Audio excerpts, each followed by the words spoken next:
What explains the silence of life in the universe? When astronomers peer out into the cosmos, they see many wondrous things. Stars going supernova, black holes devouring entire planetary systems, and bizarre, fantastical phenomena we cannot yet explain. But there's one thing we have never observed: life. We've not seen so much as a flicker of an advanced civilization out there. No signals, no ships, no signs whatsoever that there's anything else out there apart from ourselves. So why is that? Where is everyone? What explains the silence of life in the universe?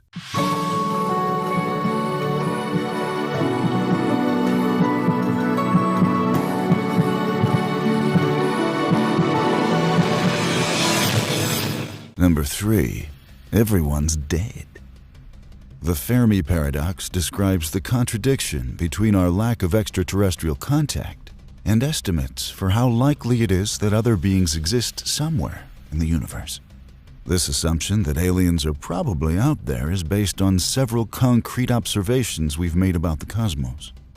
First, we know that there are billions of sun-like stars in our galaxy, and it is probable that planets which are similar to Earth orbit some of these stars. The Kepler telescope found 10 just last month, with one being smack bang in the habitable zone of its parent star. In 2013, astronomers using Kepler data estimated there were 40 billion Earth-sized planets in our Milky Way alone. So, if just 0.00001% of these contain life, we'd have 400 potential worlds to contact, seduce, and eventually make sweet love to. However, many of these planets and stars are much older and younger than our solar system. Therefore, if life has evolved on any of them, they should either have a massive head start on humanity or a huge disadvantage. If it's the latter, then we have no hope of contacting them, as they'll be too primitive to respond. But if it's the former, you would expect their inhabitants to have discovered interstellar travel by now. And after thousands of years of development, their craft should also be able to move between stars and possibly galaxies at a pace approaching light speed. But this assumption is based on the expectation that an alien race could survive long enough to achieve such things. Professor Brian Cox believes it is simply not possible for a civilization to reach high enough levels of technology alongside a political system stable enough to handle it. Just think about some of the things we're on the cusp of developing: nanotechnology, genome editing, automated machinery. Would you trust our current world governments with these advanced technologies?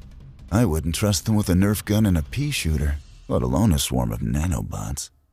Cox believes that most, if not all, advanced civilizations wipe themselves out long before they develop the ability to contact other worlds. This would make advanced technology a crucial part of the Great Filter, which describes a series of trials any race must endure in order to survive. Over a long enough timeline, a handful of extraterrestrial species may end up passing this filter and others further along the way. But eventually, all things must come to an end. And perhaps, due to the size of the universe, it is inevitable that any civilization which does become an advanced species simply runs out of time. Number 2, we're doing it wrong. Mankind has been looking for alien signals for 80 years. In the context of the universe, that's a fraction of an iota of a blink of an eye. Given what we know about the intermittent nature of civilized life in the universe, it seems possible that we simply haven't been searching for long enough. We'd have to get extremely lucky to catch an advanced race before it blinks out of existence. And to increase our chances, perhaps we'd better change our approach. For a start, we may be looking in entirely the wrong places. Space is unfathomably huge. Even if we knew transmissions were being made from a certain planet and a certain star system, we'd still find it hard to lock down a consistent reception despite knowing its origin. So, what hope do we have of finding a signal that we are attempting to locate entirely through chance? Also, since the Milky Way is 100,000 light-years across, any signals limited to the speed of light will take 100 millennia to reach us. That doesn't seem particularly efficient. So perhaps another kind of communication technique has been developed by races more advanced than us. And if so, this poses us with yet another problem. It is highly likely that the kind of signals we're looking for and the type being put out by aliens are not the same thing. Radio waves were only discovered on Earth in the 1880s, and since then we've added other forms of communication to our repertoire. But what's next? Are there other ways of communicating which we're unaware of? Have we detected the full gamut of signals available, or must we rely on the stars themselves for communication? Can we use black holes to rearrange a whole heap of suns into a giant cosmic light bright? Humanity may be too underdeveloped to decipher the communications of extraterrestrial beings. It'd be like going back to the Dark Ages and asking someone to find a Wi-Fi signal. For all we know, Earth may have been bombarded with alien messages asking if we're okay, if we want to hook up, or if we're happy with our solar system insurance. But because we can't detect or decipher them, we remain oblivious to their existence. Number 1. They're ignoring us. Intelligent life seems as though it has an intrinsic desire to communicate with others. There is a fundamental urge within conscious beings to make their presence known and to exchange information. But is this a trait which applies to all intelligent life? Or might we eventually develop some restraint? Is it possible that aliens are aware of us, but they're content to remain hiding in the shadows? This is the most logical conclusion we can come to if we exclude the other 2 entries on this list. If a significant number of alien races do live long enough to communicate with other worlds, and they are smart enough to make their messages backwards compatible, then the only reason we would not have heard from them is because they do not wish to speak to us. It seems unlikely that a planet as noisy as ours would remain undetected for long. Therefore, it is fair to assume that there's a chance that one or more civilizations have found us.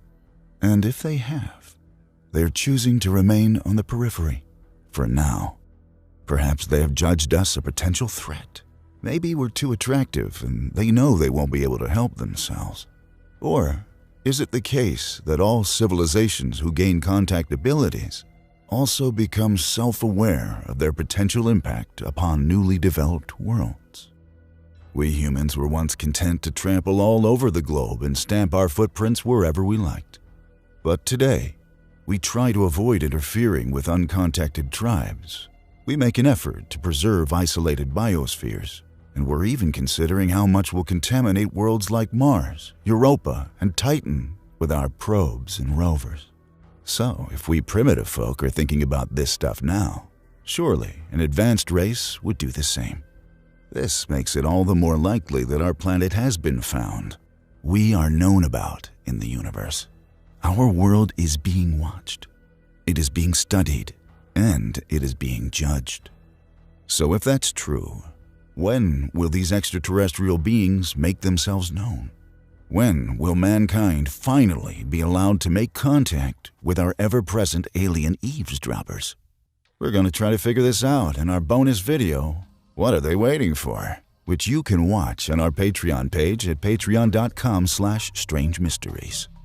For a $2 a month pledge, which you can cancel at any time, you'll get to watch this and all of our bonus content, which goes deeper and darker into every topic than YouTube allows.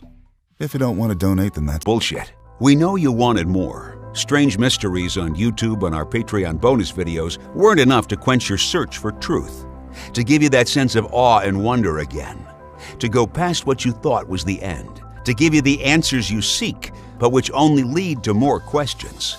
That's why we just upped the stakes. Chemicals of reality. Reality, consciousness, brains. What else is there? Ask yourself that question. Perhaps that's all there really is, but perhaps everything else is found within a place where these ideas, these things, overlap. Some thing, some place that is undefinable. To many people, altering certain chemicals in their brains produces what they would simply call hallucinations. In fact, what we're going to discuss specifically used to be called the businessman's trip, as one could enjoy it, come down and put your pants back on in the time it takes to eat lunch. It wasn't taken seriously. Well, unless, of course, you started digging. And some people, including us, did. Already, though, to many people, this chemical is special amongst others. Very special. To them, it represents something more meaningful and incredible, as if it's the gateway to the next level of consciousness. The ticket to a higher reality barely explored by most humans. It is the entry point to a new reality, visited by only a select few, whose minds have become enlightened through the use of this exotic substance. For this reason, it's commonly referred to as the spirit molecule. But is its reputation as a mystical mind opener deserved? Or is it, and everything it represents, just a load of bullshit? We look at, investigate, and dive deeply into nearly all available research regarding this question, from nearly every angle feasible. And in the course of doing so, stumble upon unexplainable patterns, correlations, and neurological evidence for a reality existing beyond this one. Watch this hour-long Strange Mysteries premium video, Chemicals of Reality, as well as many more to come by becoming an elite premium member of our Patreon at patreon.com/strangemysteries.